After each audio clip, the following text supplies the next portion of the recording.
Hello friends, आज का जो हमारा टॉपिक है वो काफ़ी इम्पोर्टेंट मुद्दे पे हैं। Extremely important details on preparation of final accounts. ये जो हमारा महीना चालू है वो मार्च का महीना चालू है और इसमें कई लोगों को ये कन्फ्यूजन रहता है कि मार्च में जो अकाउंट्स फाइनल किया जाता है तो एग्जैक्टली उसमें किस टाइप के एडजस्टमेंट लेने की ज़रूरत रहती है,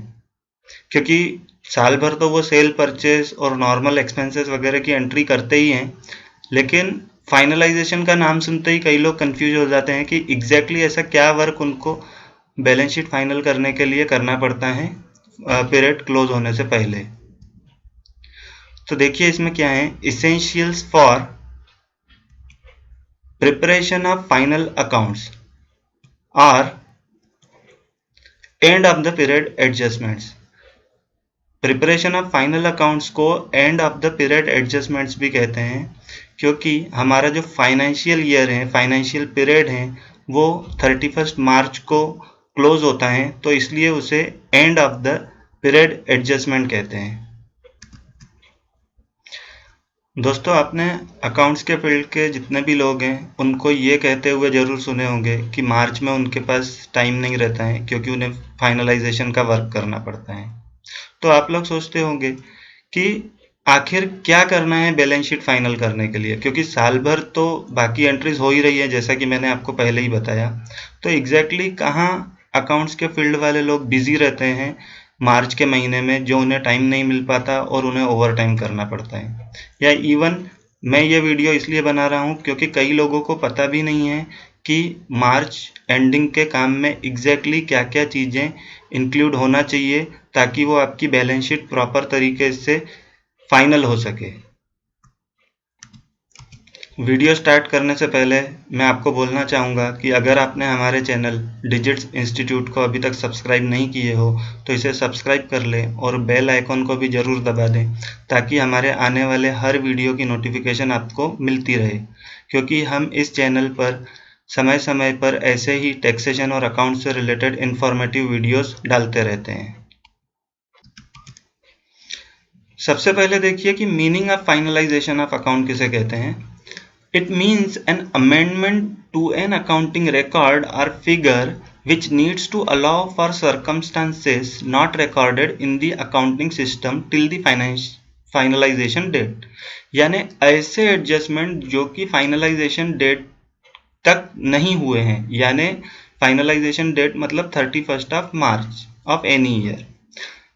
नॉर्मली हम सेल परचेज जो भी एंट्रीज हैं, एक्सपेंसेस, वो तो करते हैं, लेकिन इसके अलावा भी कई चीज़ें अफेक्ट करती हैं हमारे फाइनेंशियल पोजीशन ऑफ बिजनेस को,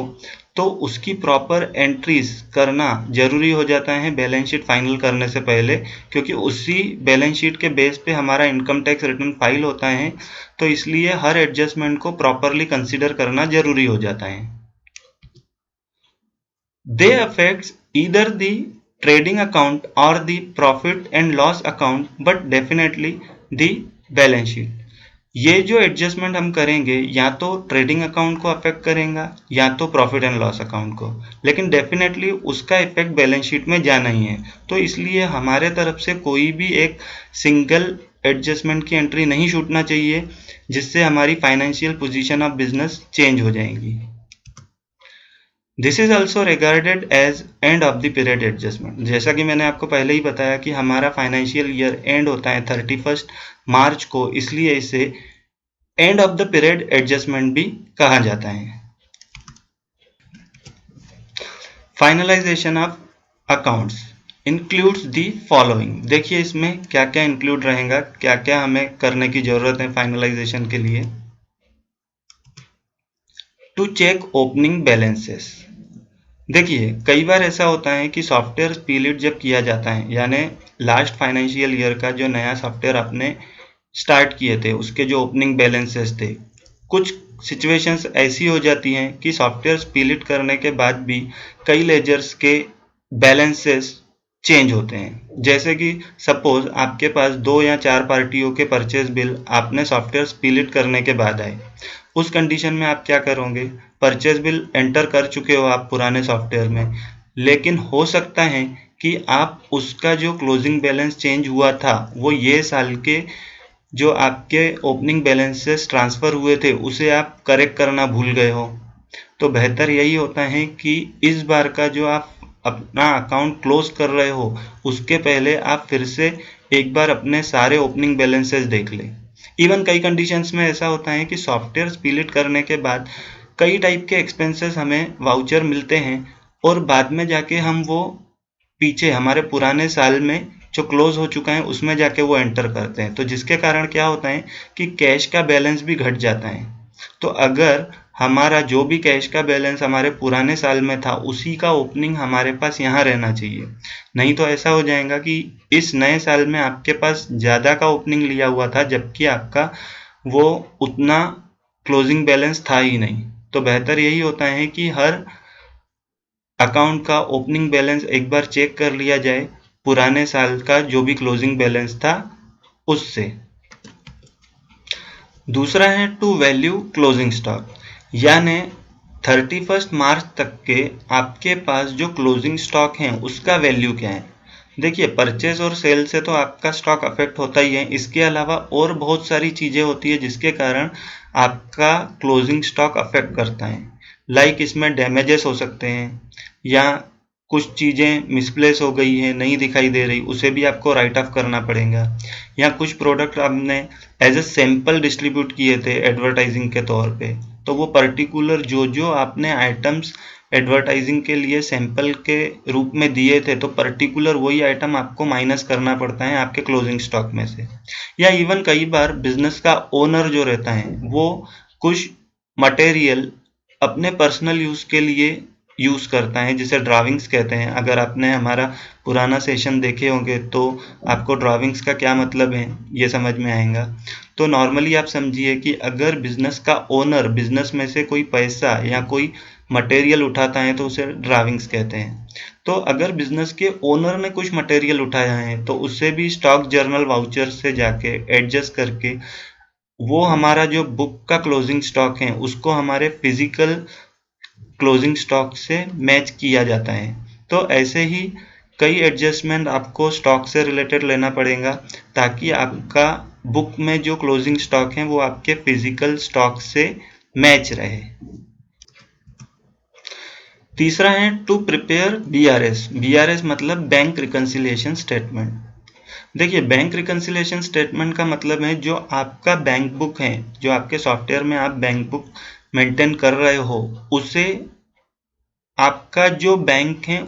उससे जो आपको अकाउंट स्टेटमेंट मिला है उससे मैच करना। इसमें आपको क्लियरिंग डेट डालना पड़ता है जो बैंक के स्टेटमेंट में दिख रही है आपको, क्योंकि हो सकता है कि आपने कोई चेक 1 तारीख को इशू किया हो लेकिन वो चेक 5 तारीख को क्लियर हुआ है, तो आपको वो क्लियरिंग डेट जिसे आप वैल्यू डेट भी बोलते हो वो एंटर करना पड़ता है। बैंक रिकंसिलिएशन स्टेटमेंट से कई चीज़ें क्लियर हो जाती हैं, जैसे अगर आपने कोई चेक डिपॉजिट किया होगा और वो किसी कारण से डिसऑनर हो गया होगा और बैंक ने उसकी इंफॉर्मेशन आपको नहीं दिया हो अगर, और आपका भी अगर बिजनेस बहुत बड़े लेवल का है तो हो सकता है छोटा मोटा या 1-2 चेक आप भूल भी जाओ कि ये मेरे बैलेंस में ऐड हुआ कि नहीं हुआ। तो उस कंडीशन में बैंक रिकंसिलिएशन स्टेटमेंट बनाते समय हमें ये हाईलाइट होता है कि कुछ चेक अगर वापस आए हैं तो उसकी हमें रिवर्स एंट्री लेना पड़ता है, अदरवाइज हमें लगेगा कि वो पार्टी का पेमेंट हमारे पास आ चुका है जबकि वो चेक तो किसी रीजन से डिसऑनर हो चुका था। और अगर वो डिसऑनर हुआ है पार्टी की गलती के कारण, लाइक इनसफिशिएंट फंड था उसके अकाउंट में या उसके सिग्नेचर में प्रॉब्लम थी जो उसने साइन किया था चेक पे, या उसने जो अमाउंट लिखा था वो वर्ड्स में गलत कर दिया था, तो उस कंडीशन में हम उस पर जो हमें बैंक चार्जेस लगे हैं उस बाउंसिंग के, यानी वो जो चेक बाउंस हुआ उसके जो बाउंसिंग चार्जेस हमें लगे हैं तो वो हम कलेक्ट करेंगे हमारी पार्टी से, यानी हमारे कस्टमर से जिसने वो चेक हमें दिया था। तो ऐसे कई एडजस्टमेंट हम करेंगे जो हमें चीज़ें पता चलेंगी बैंक रिकंसिलिएशन के थ्रू। तो ये भी एक बहुत ज़रूरी हो जाता है कि आपका जो भी अकाउंट है वो क्लोज करने से पहले आपके जितने भी करंट अकाउंट रहेंगे उसके पूरे अकाउंट्स के आप बैंक रिकंसिलिएशन स्टेटमेंट अपने बैंक से मिले हुए स्टेटमेंट से मैच करके फाइनल करोगे। देखिए फोर्थ नंबर है to create provisions if required. अब प्रोविजन का क्या मतलब रहता है, इसका भी हमारा एक सेशन है, अगर आपने नहीं देखा होगा तो जरूर जाके देखिए, आपको वो कंसेप्ट बहुत अच्छी तरीके से क्लियर हो जाएंगी। Like for depreciation, bad debts, unpaid expenses etcetera. देखिए कई प्रकार के प्रोविजंस हमें करना पड़ेगा,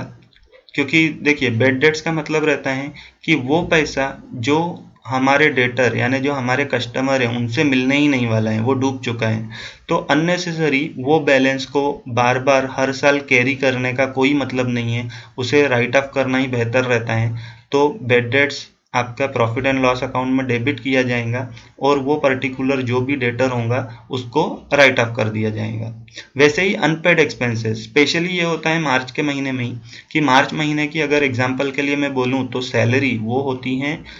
अप्रैल महीने में, वो जो भी डेट होंगी ऑर्गेनाइजेशन के हिसाब से 5 तारीख 6 तारीख जो भी, लेकिन वो जो सैलरी का खर्चा है वो रिलेटेड है आपके मार्च महीने से। तो उस कंडीशन में आपको वो मार्च महीने की सैलरी बुक करना है, तो जो अनपेड एक्सपेंसेस हैं उसे आपको बुक करना पड़ेगा, इसे कहते हैं प्रोविजंस, यानी सैलरी पेएबल आपको एक अकाउंट हेड क्रिएट करना पड़ेगा जिसमें आप सैलरी एक्सपेंसेस बुक करोगे, लेकिन वो एक्चुअली पेड नहीं हुआ है, वो पेड होगा अप्रैल मंथ में। तो ऐसे कई प्रोविजंस हमें बनाने पड़ते हैं हमारी बैलेंस शीट फाइनल करने से पहले। फिफ्थ नंबर है to check whether all vouchers entered. इसका मतलब आप इंटरनल ऑडिट भी समझ सकते हो, क्योंकि means to check is there any voucher pending to enter, यानी जब मार्च महीना आपका स्टार्ट हो जाता है तब आपके जो भी 11 महीने हैं यानी अप्रैल से फरवरी तक के, उसकी पूरी परचेस की फाइलें और पूरी एक्सपेंसेस की फाइलें और जो भी रिलेटेड आपके बिजनेस के लेवल के हिसाब से जो भी रिलेटेड होगा वो पूरे आपके डीएम बुक और अदर वाउचर्स पूरे क्रॉस चेक करना कि इसमें से कोई वाउचर छूट तो नहीं गया है, क्योंकि फिर वो ऐसा हो जाएगा कि सॉफ्टवेयर स्पिलिट करने के बाद अगर वो पॉइंट आउट होगा तो वही तकलीफ हो जाएगी कि बाद में जाके अगर हम उसको एंटर करेंगे तो हमारे ओपनिंग बैलेंसेस फिर से चेंज होंगे। तो बेहतर यही है कि मार्च महीने में आपके जो पुराने 11 महीने के ट्रांजैक्शन हुए हैं वो फिजिकली पूरे वाउचर्स को ओपन करके आप प्रॉपरली एक इंटरनल ऑडिट बोलिए उसे, चेक कर लीजिए कि वो प्रॉपरली पूरे एंटर हुए हैं या नहीं हुए हैं। 6 नंबर है to rectify clerical mistakes if any. Like देखिए हर बिजनेस में या हर प्रकार के वर्क में कुछ ना कुछ मिस्टेक्स होना स्वाभाविक है, उसे हम टाल नहीं सकते, पर हाँ उसे हम टाइमली करेक्ट जरूर कर सकते हैं। तो अकाउंट्स में भी जो मिस्टेक होती है, अगर 11 महीने में हमें पॉइंट आउट नहीं हुई है तो जो हम ये इंटरनल ऑडिट करेंगे 11 महीने के जो एंटर हुए थे मार्च महीने में, उसमें वो मिस्टेक्स पकड़ में आती हैं और उसको हम वहीं पे रेक्टिफाई कर देते हैं। देखिए किस टाइप की क्लरिकल मिस्टेक्स हो सकती हैं, जैसे double entry for a voucher, कोई एक एक्सपेंस वाउचर हो या कोई परचेस वाउचर हो, अगर उसकी डबल एंट्री हो गई है तो वो पॉइंट आउट होगा आपको इंटरनल ऑडिट जब आप करोगे, चेकिंग जब आप करोगे। अगर इसमें आपको एक्सेल में प्रॉपर वर्क करते आता है, एक्सेल पे आपकी अच्छी कमांड है, तो ये चीज़ आपके लिए बहुत इजी हो जाती है कि डबल एंट्री अगर हुई है तो उसे कैसे डिटेक्ट करना, ये बहुत इजी हो जाएगा। अगर आप एक्सेल में अच्छे नहीं हो तो आपके पास कोई ऑप्शन नहीं है, आपको मैन्युअली वो चीज़ चेक करना पड़ेगा जो कंपैरेटिवली काफ़ी टाइम कंज्यूमिंग हो सकती है।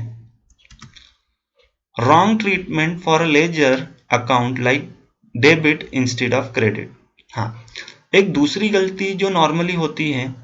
एंट्रीज करते समय, कि कई बार क्या होता है जो चीज़ हमें डेबिट करना है हो सकता है उसे क्रेडिट कर दिया गया हो। वैसे ही अगर आपने कोई ओपनिंग बैलेंसेस कैरी फॉरवर्ड किए हो कुछ चेंजेस होने के बाद, अब आपको समझो सॉफ्टवेयर स्पिलिट करने के बाद किसी अकाउंट में ओपनिंग बैलेंस आया था 10,000, अब आपने 1,000 की फिर से एंट्री कर दी है पुराने सॉफ्टवेयर में, अब आपका बैलेंस हो रहा है 11,000। अब वो 11,000 डेबिट है या क्रेडिट है, लेकिन आपने वो उल्टा इफेक्ट दे दिए, यानी डेबिट बैलेंस को आपने क्रेडिट कर दिए या क्रेडिट को डेबिट कर दिए। तो ये आपको पॉइंट आउट तब होगा जब आप इंटरनल चेकिंग करोगे मार्च महीने में। या ये चीज़ जरूरी नहीं ओपनिंग या क्लोजिंग बैलेंसेस से रिलेटेड है, कोई एंट्री करते समय भी अगर आपकी कंसेप्ट क्लियर नहीं है, हो सकता है कि आपने जस्ट एंट्रीज करना है तो एंट्री करते करते आपने कुछ चीज़ गलत कर दी हो, लेकिन जब आप फाइनेंशियल रिपोर्ट्स अपनी देखोगे तो वो चीज़ आपको पता चलेंगी कि सपोज अगर मैं एग्जाम्पल के लिए बोलूँ कि कोई एक्सपेंसेस का हेड अगर आपको आपके क्रेडिट साइड में दिख रहा है, प्रॉफिट एंड लॉस अकाउंट के क्रेडिट साइड में, जबकि प्रॉफिट एंड लॉस अकाउंट के क्रेडिट साइड में आपको पूरे इनकम्स के हेड दिखने चाहिए, तो वहीं पे आपको ये चीज़ समझ में आएंगी कि शायद आपने कोई एक एक्सपेंसेस की एंट्री गलत कर दी हो जिसका इफेक्ट पूरा का पूरा रिवर्स हो चुका है। Negative cash balance on any date during the year. देखिए, कैश की एंट्रीज जब हम करते हैं तो कई बार डेट अगर हमने गलत डाल दिए तो हो सकता है वो डेट पे हमारे पास पर्टिकुलर उतनी कैश थी ही नहीं, तो उस कंडीशन में वो कैश हमारी नेगेटिव हो जाएंगी, यानी माइनस में जाएंगी, उसका बैलेंस क्रेडिट हो जाएगा। कैश का बैलेंस हमेशा डेबिट होना चाहिए क्योंकि वो एसेट है। तो ये हमारे लिए ज़रूरी हो जाता है कि मार्च महीने में बुक्स को फाइनल करने से पहले हम कैश बुक को चेक करें कि कोई ऐसा दिन तो नहीं आया है जिसमें हमारी कैश नेगेटिव हुई है, क्योंकि ये चीज़ एक्सेप्टेबल नहीं होगी। क्योंकि ये इमेजिन ही नहीं किया जा सकता कि आपके पास आपके कैश बुक में कैश नहीं थी और उसके बावजूद आपने वो पर्टिकुलर खर्चा किए, वो पॉसिबल ही नहीं है। गोडाउन वाइज और ब्रांच वाइज रॉन्ग पोस्टिंग। अब हो सकता है कि आपने कोई सेल किए, अब उसको गोडाउन वाइज कोई गोडाउन नंबर ए है उसके बजाय आपने बी सेलेक्ट कर लिया हो, तो उस कंडीशन में आपका दोनों गोडाउन का स्टॉक मिसमैच हो जाएगा। तो इसलिए जब आप चेक करोगे ये चीज़ आपको समझ में आएंगी, पकड़ में आएंगी, उस कंडीशन में आप उसे चेक कर सकते हो और करेक्ट कर सकते हो। और ब्रांच वाइज रॉन्ग पोस्टिंग। अब हो सकता है कि किसी ब्रांच को आपने पैसा दिए, लेकिन वो ब्रांच को जिसको आपने पैसा दिए उसके एवज में आपने कोई और ब्रांच सेलेक्ट कर लिए, उस कंडीशन में भी जो गलती हुई है वो सिर्फ और सिर्फ आपको चेकिंग में ही पकड़ में आएंगी। इसमें पांचवा है two or more ledgers for single customer और single supplier with different name. कई बार क्या होता है कि जैसे सुनील नानवानी प्राइवेट लिमिटेड, अब किसी की आदत रहती है वो प्राइवेट पूरा लिखेगा PRIVATE, और किसी की आदत रहती है वो PVT डॉट लगाता है। तो इस कंडीशन में अगर आपके पास मल्टीपल यूजर्स हैं, यानी स्टाफ आपके पास ज़्यादा है जो अलग अलग स्टाफ एंट्री करता है, तो वो अपने हिसाब से लेजर बनाएगा। तो इस कंडीशन में काफ़ी चांसेस रहते हैं कि एक ही डेटर के या एक ही क्रेडिटर के दो या दो से ज़्यादा बार अकाउंट बन चुके हो, तो वो गलत है। क्योंकि एक ही अगर कस्टमर है उसका एक ही अकाउंट होना चाहिए, उसकी पूरी एंट्री एक ही अकाउंट में रिफ्लेक्ट होना चाहिए, नहीं तो जब भी वो हमसे अकाउंट स्टेटमेंट मांगेगा तो उसको कन्फ्यूजन हो जाएगा कि मेरे 4 ट्रांजेक्शन इसमें हैं, 2 ट्रांजेक्शन क्यों नहीं है। इसलिए ये चेक करना जरूरी हो जाता है कि ऐसा हुआ है क्या, अगर हुआ है तो उसे समय पर रेक्टिफाई करना भी पड़ेगा हमें। 7th नंबर जो कि लास्ट है, all other adjustments as required like to enter credit और debit note vouchers for interest amount. देखिए, हो सकता है कि हमें कुछ इंटरेस्ट अमाउंट की एंट्री करना रहे, हो सकता है वो हैंड लोन हमने किसी को दिए हो या हमने किसी से लिए हो, यानी उसे आप अनसिक्योर्ड लोन भी बोल सकते हो। उससे रिलेटेड जो हमने वो हैंड लोन लिए हैं उस पे हमको इंटरेस्ट देना है, तो अगर हमने साल भर में भले एंटर नहीं किया होगा उसका इंटरेस्ट अमाउंट, तो मार्च में हमें एंटर करना जरूरी हो जाता है। सेम अगर हमने कोई लोन एंड एडवांसेस किसी को दिए हो और उस पे हमें इंटरेस्ट चार्ज करना है, जो हमारी इनकम रहेंगी वो भी हम मार्च में करेंगे। इसके अलावा किसी कस्टमर से अगर हमें हमारा पेमेंट लेट मिला है जिसके लिए हम उस पर इंटरेस्ट चार्ज कर रहे हैं, तो उसकी भी एंट्री हम करेंगे अगर हम ड्यूरिंग द ईयर भूल चुके होंगे, क्योंकि कहीं ना कहीं अदरवाइज हमारा लॉस हो जाएगा। या ऐसा भी हो सकता है कि किसी सप्लायर ने हम पर इंटरेस्ट चार्ज किया हो, तो जब हम मार्च में पार्टियों के लेजर कन्फर्मेशन मंगवाते हैं उसमें हमें पकड़ में आता है कि हमने ये बिल के अगेंस्ट में पेमेंट लेट किया था, तो इसलिए उसने वो इंटरेस्ट हम पर लगाया था, तो उस इंटरेस्ट की भी हमको एंट्री लेना पड़ेगा, अदरवाइज उसका बैलेंस हमारा बैलेंस दोनों टैली नहीं होंगे। Entries for bank charges to be collected by customers. Bank reconciliation के दौरान जब हमें पता चलता है कि हमारे पार्टियों के दिए हुए कुछ चेक बाउंस हो गए थे, तो उस पे जो हमें बैंक चार्जेस लगे थे, तो वो बैंक चार्जेस हमारी गलती के कारण नहीं लगे थे, वो पार्टी का डिफॉल्ट था, इसलिए हम वो बैंक चार्जेस उनसे कलेक्ट करेंगे। तो उससे रिलेटेड एंट्रीज हमें करना पड़ेगा। डिविडेंड रिलेटेड एडजस्टमेंट्स, अगर आपके बिजनेस के नाम पे कोई शेयर्स लिए हुए हैं जिस पे कोई डिविडेंड मिला है या एक्रू हुआ है, उस कंडीशन में वो डिविडेंड से रिलेटेड एडजस्टमेंट की एंट्रीज आप करोगे, क्योंकि उससे आपके फाइनेंशियल स्टेटस पे, फाइनेंशियल पोजीशन ऑफ बिजनेस पे काफ़ी फर्क पड़ेगा, क्योंकि वो इनकम रहेंगी और शेयर्स का अमाउंट ज़्यादा होने के कारण हो सकता है वो डिविडेंड का अमाउंट भी काफ़ी बड़ा हो, तो उससे बहुत फर्क पड़ेगा आपकी टोटल इनकम अर्न जो हुई है उस साल में। Depreciation on fixed assets, her business में, कोई भी बिजनेस हो, कुछ ना कुछ टाइप की फिक्स एसेट जरूर रहती है। उस फिक्स एसेट पे एक इनकम टैक्स डिपार्टमेंट द्वारा जो भी परसेंटेज तय किए हुए हैं अलग अलग ब्लॉक ऑफ एसेट्स पे, वो डेप्रिसिएशन चार्ज करना मैंडेटरी हो जाता है। तो आपको ये बिल्कुल भी नहीं भूलना है कि मार्च में बुक फाइनल करने से पहले आप डेप्रिसिएशन का अमाउंट चार्ज करोगे वो रिलेटेड एसेट्स पे, ताकि वो एसेट्स की वैल्यू कम हो जाएंगी उससे, और वो जो डेप्रिसिएशन का अमाउंट है वो आपके प्रॉफिट एंड लॉस अकाउंट में डेबिट हो जाएगा as an expense. TDS entries as per Form 26AS which is claimable by us at the time of income tax return filing। देखिए, जब अगर आप एडवांस इनकम टैक्स भरने के दायरे में आते हो, वो एंट्रीज तो आप अपने बैंक स्टेटमेंट से कर लेते हो या चेकबुक से कर लेते हो जब आप चेक इशू करते हो उसका। लेकिन कई सिचुएशंस ऐसी रहती हैं कि आपके सप्लायर ने या किसी और ने या बैंक ने जो इंटरेस्ट इनकम दिया है या आपने कोई इनकम अर्न की हो उस पर TDS काटा हुआ रहता है। तो मार्च में अकाउंट्स बुक फाइनल करने से पहले आप अपना 26 ईयर्स चेक कर लीजिए, उसमें आप चेक कीजिए कि किसी ने आपका TDS काटा हुआ है क्या। अगर काटा हुआ है तो आपने वो अपने बुक्स में एंटर लिए हो क्या, क्योंकि वो आपके बैलेंस शीट में एसेट साइज में TDS रिसीवेबल करके दिखना चाहिए, क्योंकि आप वो क्लेम करोगे एट द टाइम ऑफ आपका इनकम टैक्स रिटर्न फाइलिंग। तो ये सब चीज़ें आपको चेक करना बहुत ज़रूरी हो जाता है, अदरवाइज आपके बुक्स को कंप्लीट नहीं माना जाएगा, कहीं ना कहीं उसमें कुछ ना कुछ छूटा हुआ है, इनकम्प्लीट है, ऐसा माना जाएगा। मैं आशा करता हूँ दोस्तों आपको एग्जैक्टली ये क्या होता है मार्च एंड के एडजस्टमेंट्स या बुक्स फाइनल करना या फाइनलाइजेशन ऑफ अकाउंट्स इसे बोल दीजिए या and of the year adjustment बोल दीजिए, इसमें एग्जैक्टली क्या चीज़ें आती हैं, ये मैं आपकी कंसेप्ट क्लियर कर चुका हूँ इस वीडियो के द्वारा। अगर इसके अलावा भी आपको कोई कन्फ्यूजन रहता है तो आप हमें कमेंट करके ज़रूर पूछ सकते हैं, और अगर आपको ये वीडियो अच्छा लगा हो तो लाइक कीजिए और शेयर भी ज़रूर कीजिए ताकि ये इन्फॉर्मेशन और भी लोगों तक पहुंच सके। Thank you so much for watching.